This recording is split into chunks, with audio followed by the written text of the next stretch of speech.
புனித மார்க்கு எழுதிய தூய நற்செய்தியிலிருந்து வாசகம். அதிகாரம் 9. உயிருள்ள இறை வார்த்தைகள் 2 முதல் 10 முடிய. 6 நாட்களுக்கு பின்பு இயேசு பேதுருவையும் யாக்கோப்பையும் யோவானையும் அழைத்து ஒரு உயர்ந்த மலைக்கு அவர்களை மட்டும் தனிமையாக கூட்டி போனார். அங்கே அவர் முன் அவர் தோற்றம் மாறினார். அவருடைய ஆடைகள் இவ்வுலகில் எந்த சலவைக்காரரும் வெளுக்க முடியாத அளவுக்கு வெள்ளை வெள்ளென்று ஒளி வீசின. அப்போது எலியாவும் மோசேயும் அவர்களுக்கு தோன்றி இருவரும் இயேசுவோடு உரையாடி கொண்டிருந்தார்கள். பேதுரு இயேசுவை பார்த்து, ரபி, நாம் இங்கே இருப்பது நல்லது. உமக்கு ஒன்றும் மோசேக்கு ஒன்றும் எலியாவுக்கு ஒன்றுமாய் 3 கூடாரங்களை அமைப்போம் என்றார்.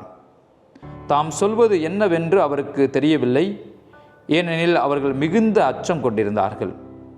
அப்போது ஒரு மேகம் வந்து அவர் மேல் நிலையிட அந்த மேகத்தில் நின்று, என் அன்பார்ந்த மகன் இவரே, இவருக்கு செவிசாயுங்கள் என்று ஒரு குரல் ஒலித்தது.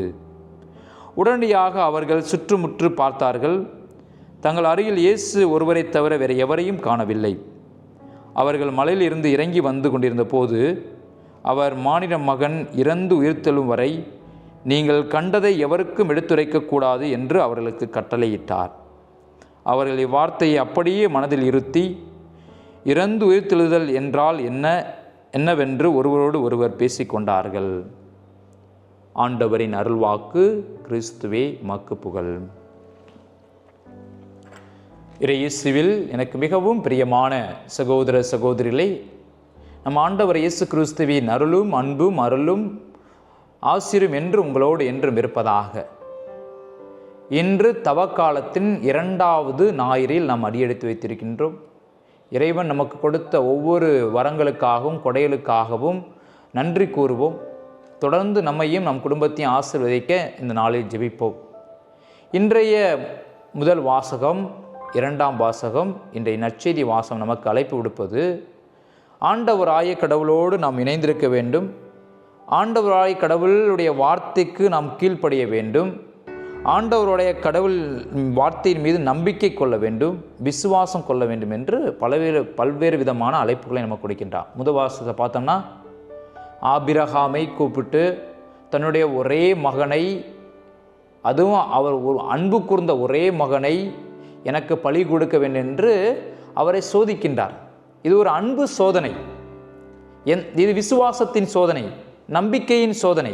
அவர் எந்த அளவுக்கு ஆண்டவராய கடவுள் மீது நம்பிக்கை வைத்திருக்கின்றார், கீழ்ப்படிதலோடு இருக்கின்றார், விசுவாசத்தோடு இருக்கின்றார் என்பதை சோதித்து பார்க்கின்றார் ஆண்டவராய கடவுள். நம்முடைய வாழ்க்கையிலும் தினந்தோறும் ஆண்டவராய கடவுள் பல்வேறு விதமான சோதனைகளை அவர் மீது எந்த அளவுக்கு நம்பிக்கை வச்சுருக்கோம், விசுவாசம் வச்சுருக்கோம், அன்பு வச்சுருக்கோம் என்பதை தினந்தோறும் சோதித்து பார்ப்பார். நம்முடைய வாழ்க்கையில் இது நடக்கும். அந்த சோதனையில் நாம் வெற்றி பெறுகின்றோமா, அதுதான் இன்றைக்கி முக்கியம். இன்றைக்கி அதை தான் பார்க்குறோம். இன்றைக்கி முதல் வாசகத்தில் அந்த சோதனையில் ஆபிரகாம் வெற்றி பெற்றார். விசுவாசமாக இருக்கின்றேன், நம்பிக்கையோடு இருக்கின்றேன், அன்பாக இருக்கின்றேன் என்பது தன்னுடைய ஒரே மகனை பலி கொடுப்பதன் வழியாக வெளிப்படுத்துகின்றார். அதுதான் இன்றைக்கி பார்க்குறோம். நம்முடைய வாழ்க்கையில் நிறைய சோதனைகள் வரும். அந்த சோதனையில் நாம் வெற்றி பெற்றிருக்கின்றோமா? ஆபிரகாமை போல தன்னுடைய ஒரே மகனை கொடுத்தார், தன்னுடைய அன்பு மகனை கொடுத்தார், தன்னுடைய விசுவாசத்தை உறுதிப்படுத்தினார், கடவுள் மீது இருக்கின்ற விசுவாசத்தை உறுதிப்படுத்தினார், கடவுள் மீது இருக்கின்ற நம்பிக்கையை உறுதிப்படுத்தினார், கடவுள் மீது இருக்கின்ற அன்பை வெளிப்படுத்தினார். எப்படி வெளிப்படுத்தினார்? அன்பு கொண்ட மகனையே பலியாக்கும் அளவுக்கு இருக்கிறாராம். அதான் நம்ம பார்க்குறோம். ஆண்டவராய கடவுள் இதை நம்ம பார்க்குறோம். நற்செய்தி, யோவான் நற்செய்தி, தன்னுடைய ஒரே மகனை அளிக்கும் அளவுக்கு கடவுள் இந்த உலகின் மீது அன்பு கொண்டார்.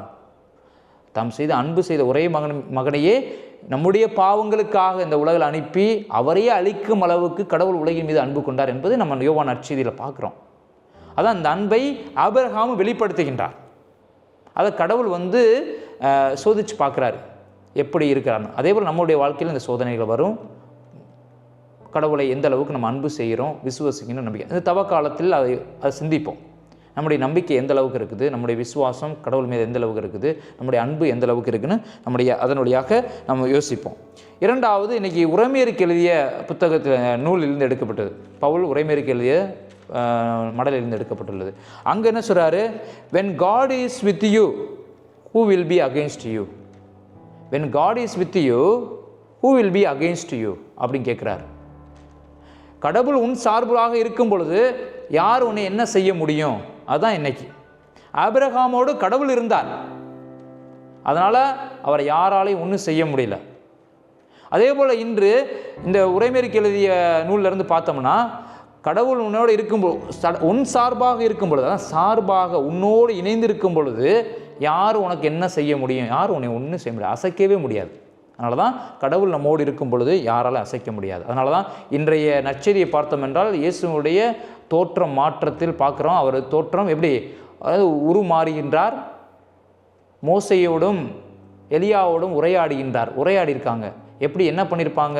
இந்த மக்களை எப்படி நல்வழிப்படுத்தி எப்படி நடத்தி செல்வது, இந்த மக்களை எப்படி பாவத்திலிருந்து மீட்பது. ஏன்னா எலியா இறைவாக்கினா அதான் செஞ்சார், மோசையும் அதான் செஞ்சார், இறைமகன் இயேசு அதான் செஞ்சார். இது என்ன குறிப்பு நம்ம எடுத்துக்காட்டுதுன்னா, இந்த உருமாற்றத்தின் பொழுது அவங்க 3 பேர் உரையாடும் பொழுது என்ன நடக்குது, இதெல்லாம் எதுக்கு சொல்லக்கூடாதுன்னு சொல்ல சீடர்கள்ட்ட, இதெல்லாம் எதுக்காக இதெல்லாம் நடக்குது இன்னைக்கு இந்த நற்செய்தி வசனத்தில் பார்த்தோம்னா இதுதான்.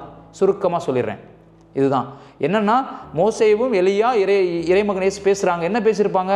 ஆண்டவராய கடவுள் அந்த மக்களை பாவத்திலிருந்து விடுவிக்கிறதுக்காக 10 கட்டளையை கொடுத்து அந்த மக்களை நல்வழிப்படுத்துகின்றார் மோசே வழியாக. மோசே அதை சொல்லியிருப்பார், கடவுள்கிட்ட தந்தையாக கடவுளுடைய எக்ஸ்பீரியன்ஸை சொல்லியிருப்பார். அதே நேரத்தில் எலியாவும் எப்படி அந்த மக்களை வழி நடத்தி சென்றார், இறைவாக்கின எலியா, அதுவும் அவரும் சொல்லியிருப்பார். இறைமகன் இயேசுக்கு இது என்ன, இது ஒரு ஊக்கத்தை கொடுக்கின்றது, ஒரு பூஸ்ட். இதெல்லாம் நாங்கள் செஞ்சோம், அதை தொடர்ந்து இறைவனுடைய மகனாகிய நீங்களும் இதை செய்யுங்க அப்படின்னு சொல்லி அவங்களுக்குள்ள ஒரு உரையாடல் நடந்திருக்கலாம். திடப்படுத்தினார்கள். இந்த மக்களுடைய பாவத்திற்காக நீங்கள் என்ன போறிய, சிலுவையில் அறையப்பட போறிய, அதற்காக இந்த மோசேயும் எலியாவும் திடப்படுத்தினார்கள். இன்று இந்த மூவரும் சேர்ந்து, எலியா, இறைவாக்கின எலியா, மோசே, இறைமகன் இயேசு நம்மை திடப்படுத்துகின்றார்கள். நம்முடைய வாழ்வில் இந்த பாவத்தில் இருக்கிறோம், பாவத்திலிருந்து நம்ம விடுபடணும், அந்த பாவத்திலிருந்து விடுபடணும், பாவத்திலிருந்து வெளியில் வரணும், கடவுளை விசுவசிக்கணும், கடவுளை நம்பணும், கடவுளை அன்பு செய்யணும். அப்போ நம்ம அதான் எல்லா தேவையில்லைன்னு ஆபிரகாம் தன்னுடைய ஒரே மகனையும் சாக்ரிஃபைஸ் பண்ண பலி கொடுக்க முடிவெடுத்தார். நம்முடைய வாழ்க்கையிலும் நம்மளும் அதை முடிவெடுக்கணும். எங்களுடைய எனக்கு இந்த பாவம் தேவையில்லை, கடவுளுக்கு முன்பாக நான் எதையும் விட்டு கொடுப்பேன், எனக்கு கடவுள் தான் எனக்கு முக்கியம், எனக்கு இப்போ என்னுடைய கடவுள் என் கூட இருந்தார்னா எனக்கு எதுவுமே தேவையில்லை அப்படின்னு அந்த ஒரு முடிவு எடுக்கணும். அதை நாம் இன்றைய நாளில் சிறப்பாக இன்றைய தவக்காலம் 2வது ஞாயிறு நம்மை அழைக்கின்றது. கடவுளுடைய அன்பையும் நம்பிக்கையும் விசுவாசத்தையும் அதிகரிக்க நாம் தொடர்ந்து இந்த நாளில் ஜெபிப்போம். இறைவன் என்றென்றும் வாழ்த்து பெறுவாராக. ஆமீன்.